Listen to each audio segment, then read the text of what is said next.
वर आभाळाचा गडगडाट असतो आणि पाऊसही जोरदार चालू असतो आणि तसल्याच वातावरणामध्ये एक बाई आपल्या 3 वर्षाच्या मुलाला घेऊन पळत असते. खूप घाबरलेली असते. जीव हातामध्ये धरून ती पळत असते आणि पळता पळता एका गावामध्ये घुसते. मागं पुढं पाहत ती पळतच असते आणि समोर एका माणसाला धडकते आणि त्या माणसाला म्हणते, कृपा करा आणि माझ्या या बाळाला वाचवा, ते लोक आमचा जीव घेते. ती पुढे म्हणते, मला माझ्या जीवाची भीती नाहीये, पण माझ्या लेकराला वाचवा, प्लीज माझी मदत करा. आणि तो माणूस त्या बाईला प्रश्न विचारत असतो, पण तुम्ही कोण आहात आणि काय झाले? ती काहीच सांगत नाही. खूप घाबरलेली असते आणि गळ्यामधून एक रक्षासूत्र काढते आणि बाळाच्या गळ्यामध्ये घालते आणि त्या माणसाला सांगते, हे रक्षासूत्र हमेशा माझ्या बाळाच्या गळ्यामध्ये ठेवा. देव माझ्या बाळाचं रक्षण करो. हे लॉकेट माझी निशाणी आहे आणि ह्या बाळाची ओळख आहे. जगून वाचून राहिले तर मी माझ्या काळजाच्या तुकड्याला घेऊन जाईल. असं म्हणून ती बाळाची पप्पी घेते आणि तिथून निघून जाते.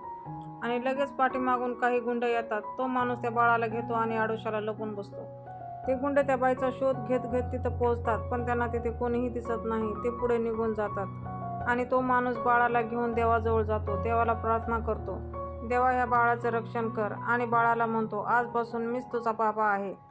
तिथून पुढे 12 वर्षानंतर तो मुलगा हातामध्ये मार्कशीट घेऊन पापा पापा करत येतो आणि त्याचा पप्पा म्हणतो, काय रे, हे काय आहे? त्यावर तो म्हणतो, पापा माझी मार्क लिस्ट आहे, मी पूर्ण शाळेमध्ये पहिला आलो.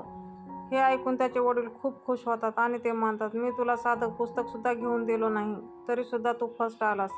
असं म्हणून त्या मुलाला मिठी मारतात आणि म्हणतात, खुश राहा बेटा, खुश राहा. कौतुक करत करत त्याच्या वडिलाचं लक्ष त्याच्या गळ्यामध्ये जातं आणि त्यांना आठवतं की त्या बाईने ते रक्षासूत्र ह्या मुलाच्या गळ्यामध्ये घातलं होतं. आणि त्याचे वडील मनातल्या मनातच म्हणतात, माहीत नाही ती बाई कोण होती, कुठून आली आणि मला माझ्या आयुष्यातला अनमोल खजाना देऊन गेली. आणि तेवढ्यामध्येच किसन असा आवाज येतो. तो समोर पाहतो तर समोर गावाचा चौधरी असतो आणि त्याला पाहून किसन म्हणतो, भाऊ तुम्ही? त्याच्यावर चौधरी म्हणतो, मला भाऊ म्हणायचं नाही, तू माझा नोकर आहेस, माझ्या शेतामध्ये काम करतोस. ह्या नात्याने मी तुझा मालक आणि तू माझा नोकर झालास. पण खरं तर की नाही, ते विक्रमने जास्त मार्क घेतलेले असतात, त्यासाठी ते आलेले असतात. आणि ही गोष्ट त्यांना बिलकुल आवडलेली नसते.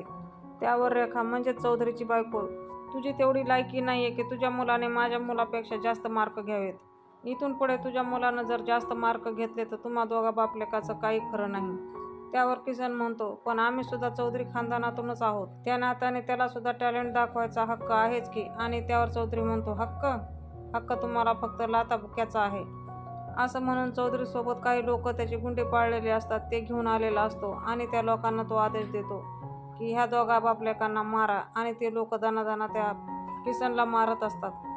किसनचा मुलगा सगळ्यांची आडवाआडवी करतो, सगळ्यांच्या पाया पडतो, प्लीज असं करू नका, माझ्या वडिलांना मारू नका, मी तुमच्या पाया पडतो, खूप विनंती करत असतो. शेवटी तो त्याच्या काकाकडे जातो आणि त्याच्या काकाला म्हणतो, काका तुम्ही असं काही करू नका.